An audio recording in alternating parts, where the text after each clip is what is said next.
Okay, I want you to picture something. A high-speed rail system that could shorten your trip from Toronto to Montreal to only a couple of hours. It's a project Ottawa is considering as the feds look through new train corridor proposals. And if it's approved, the trains being considered could travel at or above 200 kilometers per hour. Joining us this morning on what to expect from a project like this is Paul Langan, author and founder of High Speed Rail Canada. Good morning. Morning, Lindsay. Good to be here.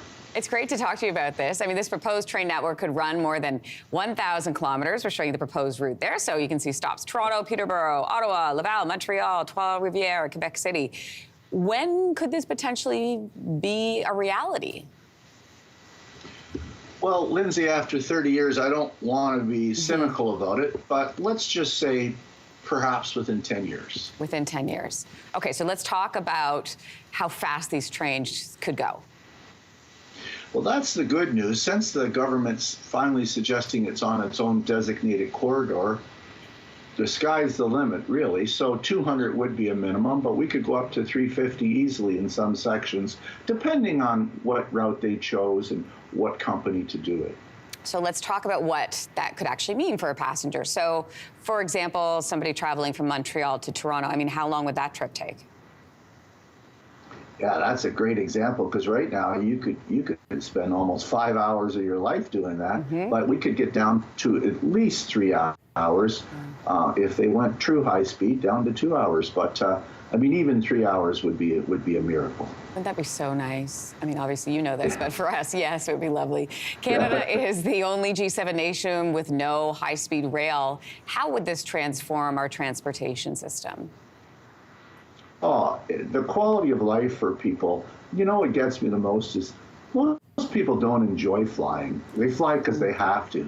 If they could enjoy a high-speed train where you could work on the train, not worry about turbulence, not worry about getting to the airport, not worry about all that, you know, it would just, the quality of life would improve for many Canadians. Yeah, especially when you word it like that. You're right. It's such a lovely, peaceful experience. So if this does happen, Paul, could we see similar projects expand across the country?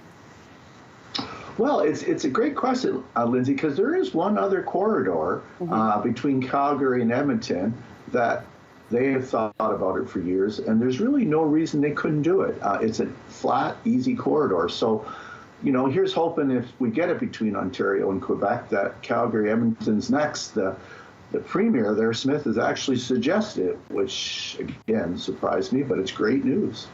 Okay, so you were talking off the top here, like, you know, we've been talking about this for 30 years. So what's been the problem? Like, why don't we have it yet? Yeah, pretty simple, the political will, but the political will is determined by the public will. So if the public's not pushing for it, then the politician just gets reelected by adding another lane on the highway.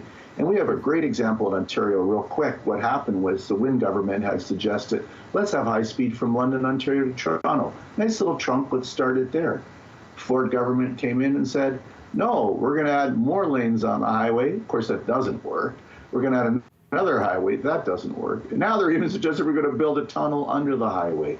So we got to change the political will, the culture in this country. And the public has to say, we want trains like the rest of the world's had for 60 years.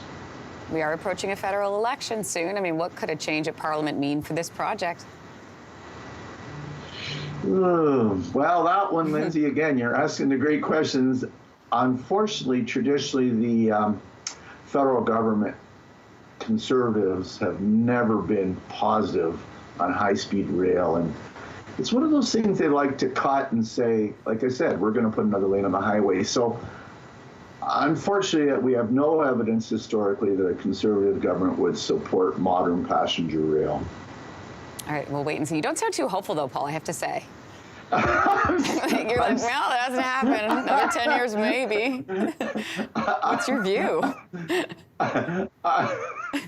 I'm sorry. It's just after 30 years of doing it, you know, 30 years of studies, and I don't mean to be cynical. This latest idea is a good idea. Okay. It's a good idea. So I'm just hoping the political will supports it. We'll wait and see on this one. Paul Langan, thanks for joining us this morning. We appreciate it. Thanks, Lindsay.